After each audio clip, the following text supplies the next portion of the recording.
విజయవాడలో మరొక వివాదం తెరమీదకి వచ్చింది. రహదారుల విస్తరణ ఉద్రిక్తతకు తెరలేపింది. అడ్డుగా ఉన్న ఆలయాలను కూడా తొలగించడంపై తీవ్ర నిరసన వ్యక్తమవుతోంది. సర్కార్ తీరును నిరసిస్తూ ఇవాళ సిటీలో దుకాణాల బంద్కు పిలుపునిచ్చింది అఖిలపక్షం. కొన్ని రోజులుగా విజయవాడ నగరంలో విస్తరణ పనులు కొనసాగుతున్నాయి. ముందస్తు నోటీసులు ఇస్తూ నిర్మాణాలు తొలగిస్తున్నారు అధికారులు. కృష్ణా పుష్కరాల ఘాట్ల నిర్మాణం, ఫ్లైఓవర్ పనులు, రోడ్ల విస్తరణ కోసం అడ్డుగా ఉన్న నిర్మాణాల తొలగింపు జరుగుతోంది.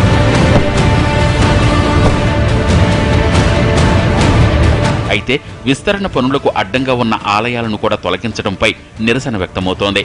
3 రోజుల క్రితమే ప్రకాశం బ్యారేజీ వద్ద కృష్ణాఘాట్ సమీపంలో ఉన్న శనీశ్వర దేవాలయాన్ని కూల్చేశారు.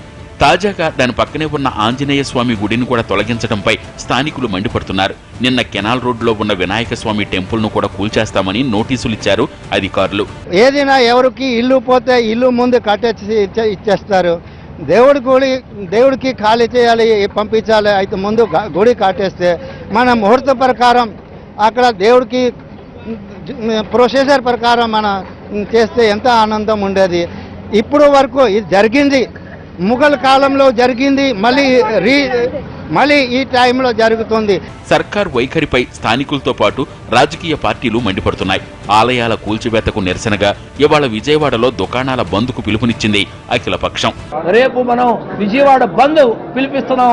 అందరూ కూడా మీరు ధర్మ పరిరక్షణ కమిటీని ఇచ్చినటువంటి పిలుపుకు పూర్తిగా Vijayawada chamber of commerce support చేస్తుంది.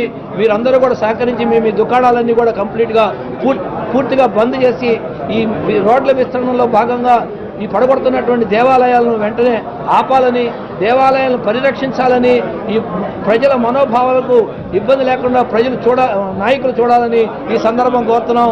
ధర్మ పరిరక్షణ సమితి ఆధ్వర్యంలో ఈ రోజు నుంచి నిరసన ర్యాలీలు కూడా చేపట్టనున్నారు.